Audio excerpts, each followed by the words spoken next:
Hey everybody, it's Carlos from Immortals Inc. Podcast. Today I have Mikey with me. Yeah. As always, Mike and a mic. And Tim didn't leave the studio, so he's here. Word? And Trapped here. Trapped here now. Trapped indentured servant. in the unending horror, which is that a segue into what That is we're a gonna talk perfect about segue, today? yeah. Lovecraft gay.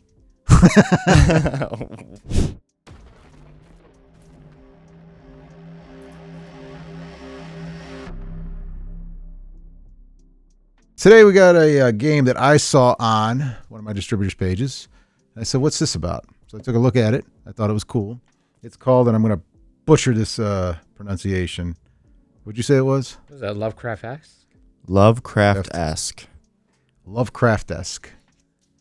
Play on words, I guess. A storytelling game of Eldritch horror mysteries. It's a nice box. Now, it's important. Art is important to when it matters, I guess. So you don't want janky AI art? No, Okay. I don't. But this art caught my attention because it's just horror related, and I liked it. Maybe AI? I hope not. It probably is. No, there's no way. Come on now. By a little bit. Somebody. I mean, a little bit is one thing. If you use a computer, but if you're just drawing me a picture, I don't like that. You can almost tell the soullessness of it. I need a car and a woman in the front with the skull behind it. This AI tech show is brought to you by Immortals. All right. Anyway, I thought, hey, you know what? It's a Lovecraft. It's a horror story. Let's see what this is all about. So I got Tim trapped in my house, and we played a little bit, and it went down a very dark road very quickly. The opening went down a dark road. The way... So, all right. So the game is a small group, storytelling game where there's not a clear winner or loser. You're making up stories based on the obstacles of the cards within the box that's given to you. But we didn't even get that far because the very opening is like, first thing, it's almost like an icebreaker bit where you go like, everyone's like, hey, we do charades or something like this. No, this goes down a dark path. We're doing dark charades. We really are. So they tell you one of the weirdest things that's happened to you. And then everyone goes through a round table, talks about what weird incident happens to them.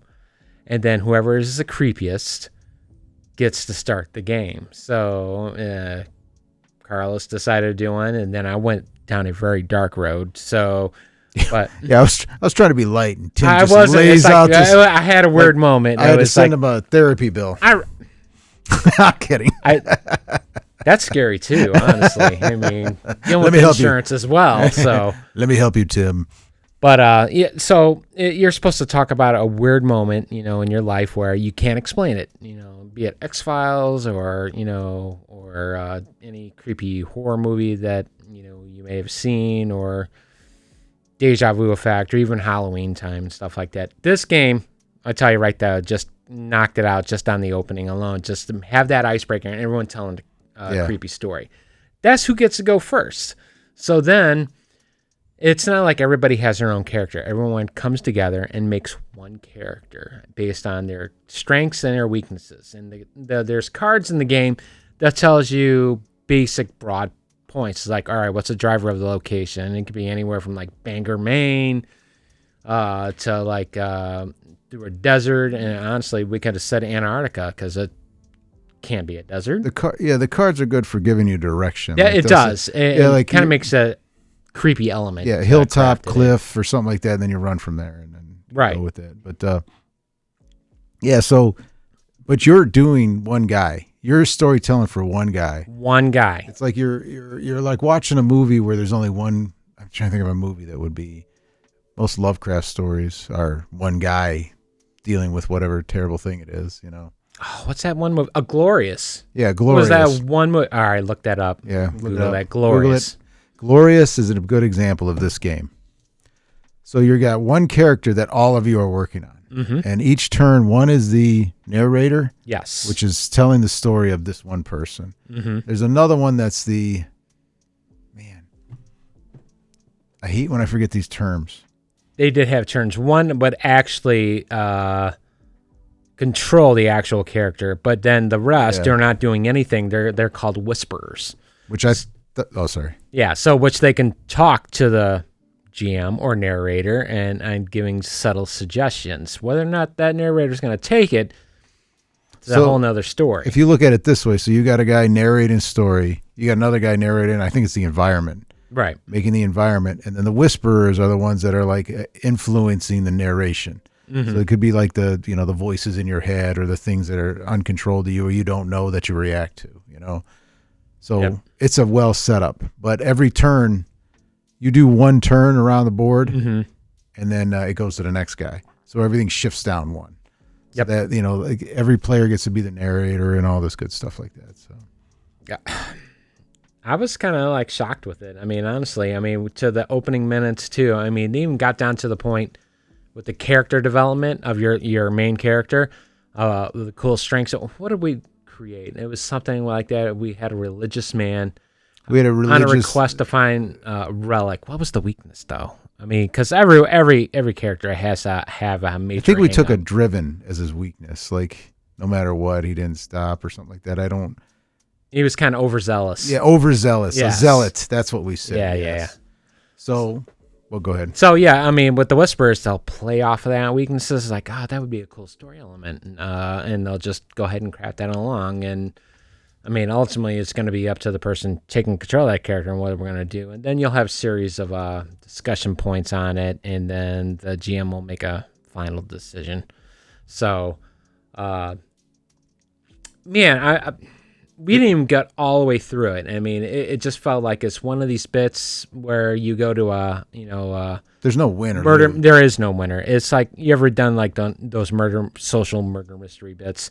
It has that vibe with the social aspect where you get a good story experience out of it if you like Cthulhu, creepy mythos vibes. And it can be done in about 2 hours. More likely your character's going to end. The characters, not even your yeah. character. The You're gonna character hit you that all demise. created is just going to end up in a terrible situation of either death or, a typical Lovecraft story. You know, it's nothing good's going to end, but, you might save mankind or you might figure out a mystery or you might realize that the next guy is not going to have a hard time getting here. You know what I'm saying? So it's like, but it was well done for that kind of story, for a storytelling game. It even came with a UV flashlight. Okay, so here's the other thing I like, the presentation. So it comes with the rule books, they're very basic and, easy to read because we just kind of popped it open and played with it. And there's a little board game to keep everybody in order with the cards they can put in places so you can reference them easily about, okay, what was this guy? Like, hey, what did we say this guy was? And there's a note taker and you have notes and everything like that. And the book itself and even the box, it comes with a UV light.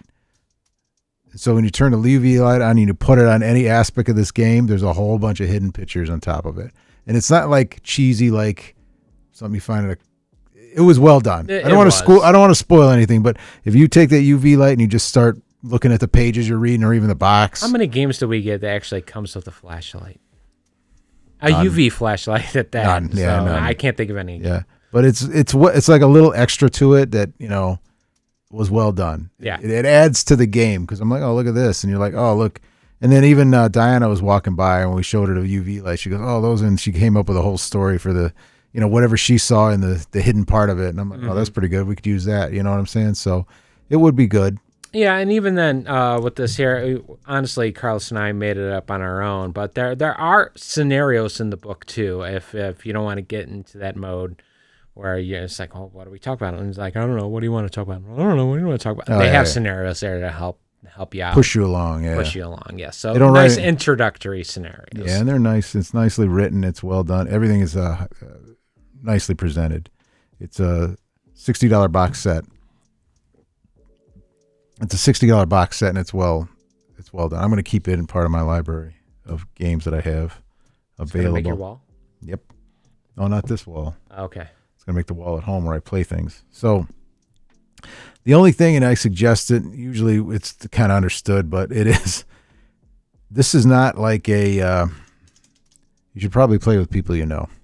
Yes. I wouldn't use this as like a Well, based off the first interaction, it yeah, seems like it's play pretty, with people you know. Seems And- to be a little intimate, you know. because I feel if you walked into a group of people you didn't know as an icebreaker,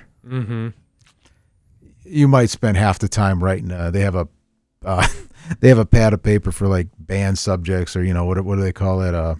Triggers. Triggers. Yeah, they have trigger words. yeah. So like they have a whole thing. You might spend the first half writing everything down, like just based on whoever it might be. Like me personally, whatever, like Tim and it's like I love gore, so I mean, bloodier the better. But some people don't like that, so they're gonna probably write it. It's like no excessive gore or something like that. Which because when you start writing, there's and then a I'm lot. gonna say you're not gonna play this game anymore because I like excessive gore. Come on, I watched The Thing. Come on. Did you get that action figure too? Oh, I did. I just got the McCready. Oh, did you? I got it in the car. I I'll think show the you. vlog's already out too by the time this is out. So. Oh, but check my vlog. But check our vlog.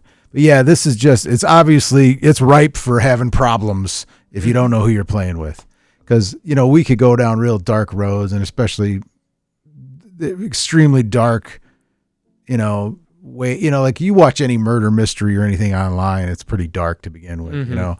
Like real time documentaries, they're all dark, but.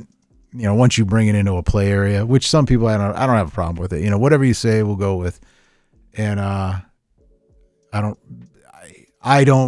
never had that problem. I don't have that problem. But, I haven't had that problem yeah. either. So, but people, I could see where no, you couldn't play this with everybody. And hey, who's made this?